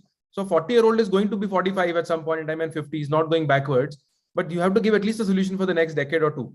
Absolutely. I couldn't agree more with you again, Samresh. That's why I said I gave three options. I play with three options. Now, if I have a patient who's a little shorter, I probably go in for a little undercorrection both the eyes. And believe me, a patient -7, -8, if he lands up with 0.75 or a 0.5 myopia, he does not have much problems for distance. And he's able to do a decent work. So a lot of tall patients, I may give micro mono. Depends on the height because of the arc length of the hand as they read. So I do play around with that. I have done 18 of presbyopic lenses in out of these 100 plus patients, and they're doing fine. And I've been doing this for over 10 years now. Great pearls. I mean, I'm going to be looking at the height now. I wasn't till now, but I think that's a great. And it make a huge difference. If you treat a tall patient, and even if you're doing a micro mono, he'll be happier with a lesser issues. Okay, And if last you have a question. Can I have Last a question quick that I would follow-up? like to ask the panel. You have a 24-year-old person with -8, -9, with a good cornea. Would you do a LASIK? Would you do any other, or would you do an ICL? Define good cornea. Or you have 580 cornea with a -8. I think is good enough for. I'll go for a smile. Okay, so that means I'm saying intraocular surgery because the newer version that people are talking about now is saying ICL in a -8, -9 rather than ablating corneal tissue. So, Absolutely. So what would you do? Age. 28. That's what it said. 22, 24-year-old. What is the keratometry, sir?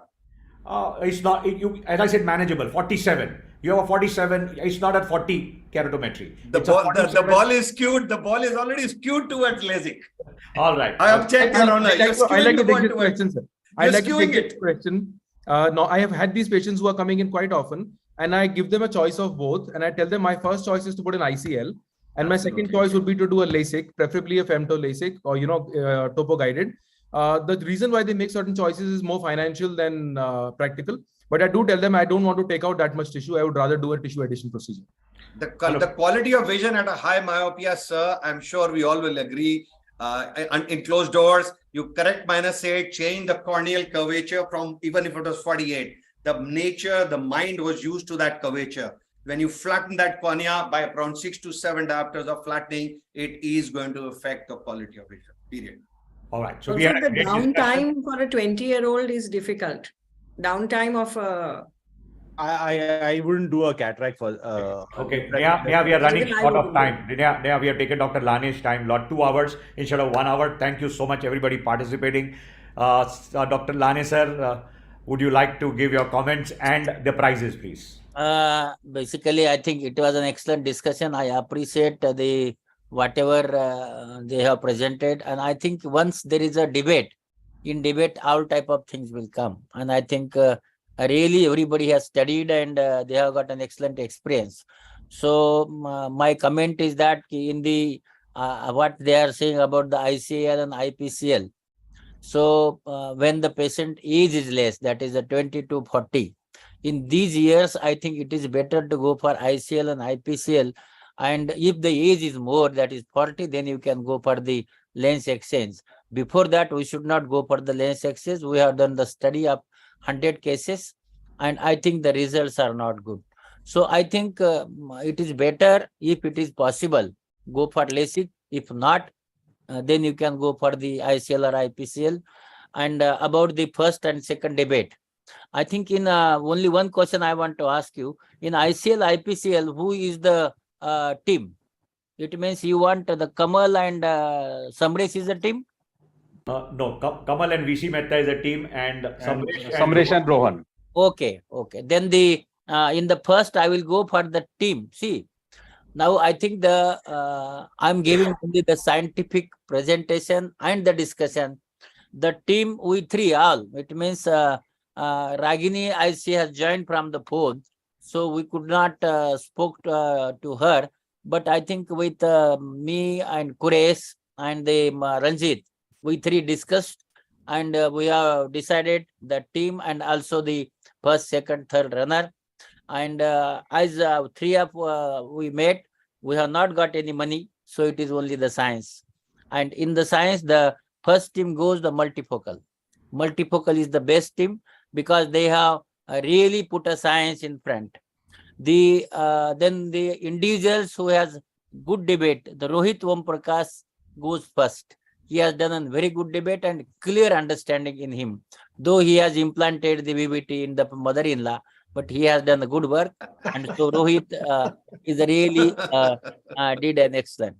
The second thing, second goes runner-up is a Ramamurthy. Third goes runner-up is a Nitin. And fourth is Abhijit Desai.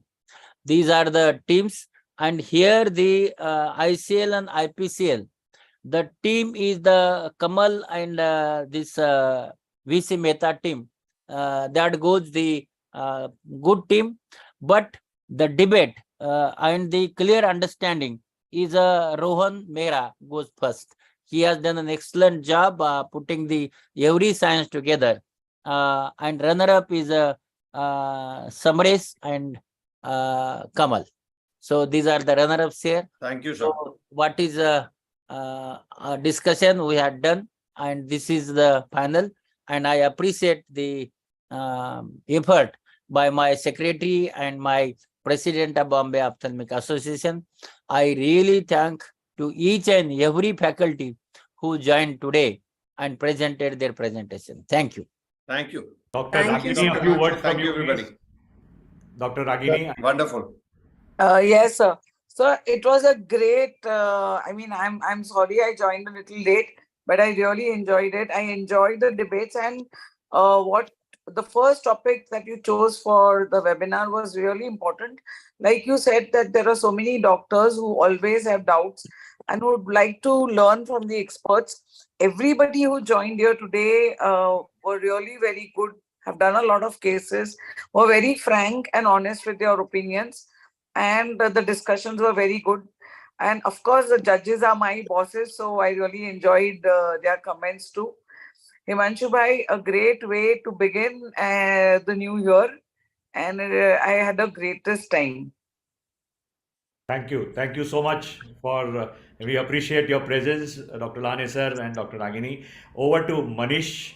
We can have a vote of thanks from Manish. So the most pleasant task is to, give the vote of thanks. And I would like to begin by thanking our judges, Dr. Lahane sir, Ragini ma'am, Kuresh sir, and Dr. Manihar for attending the entire session and giving their valuable pearls of wisdom. I would like to thank all the 10 speakers. We gave them a very little time to prepare for this, but all of them agreed sportingly and chipped in. I would like to thank Entod for backing us up and supporting with the webinar. A special thanks to Dr. Pooja, Dr. Sumit Lane, and Dr. Rohan for helping out with the creatives. They work very hard behind the scenes. I would like to thank all office bearers and the managing committee of BOA. I would like to thank all the participants, members of BOA, for joining in such huge numbers. And last but not the least, I would like to thank the boss, Dr. Himanshu Mehta, for coming up with this idea. This was a wonderful beginning that we made. Thank you so much, Himanshu sir, for coming up with this idea. And just one more announcement. This is not related to this webinar. Thank you, Manish. Just can I interrupt? Yeah, Abhijit. Good out there in that background. G-O, your head, O and D. Thank you so much, Abhijit. Thank you. So one thing unrelated to the webinar, we Dr. have Ranjit wanted to say something. Ranjit, you wanted to say something. Please go ahead. Yeah, taking on from this debate and ideas being floated here, Himanshu and Lahane sir, etc., a small expert group in the BOA or MOS, where a limited expert group, where people can actually post their queries, not a generalized one, but topic-wise, like you have selected 2 topics for a debate. The same way, a small expert group where you can look at some part of Squint, some part of, say, what Abhijit does best is DCR and things like that. And this kind of an expert group could help the BOA in, getting people to interact with that group on a one-on-one basis.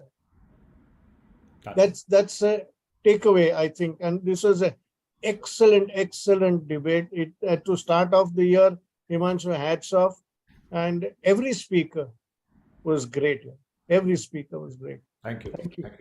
Manish, over to you, Manish. You were saying something. So I was saying something unrelated to the webinar. We have a IPL frenzy going on right now. Cricket fever is heating up things, and Himanshu sir has, he's got us a very good offer. We're getting some discounted prices for a game which features Mumbai Indians and the Gujarat Titans on the 12th of May. And we would be interested in knowing how many people are keen on coming and seeing this match together as a BOA group. Based on the response that we get, we will try and see whether to take this further or not. The costing is 4,000 rupees. That is the price. Just of the a ticket. member or a spouse permitted. Yes, sir, you can bring the spice. Himanshu Varra, perfect. Spouse and spice, everything, sir, you can bring. Everything all together, Himanshu Varra. It's 4,000 rupees No. ticket. Himanshu nahi bhar raha hai. Individual Himanshu nahi bhar raha hai. Himanshu ticket la raha hai. जिसको आना है he should pay.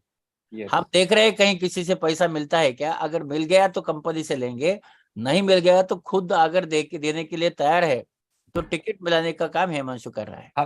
जो भी, thank you sir, thank you Lane sir for clarifying that for us. Great support from Dr.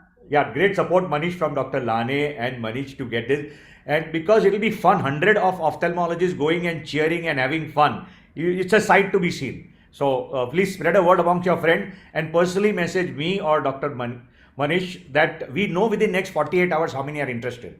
Then we book the reservation because it's a lot of money. Where are you going to be seated?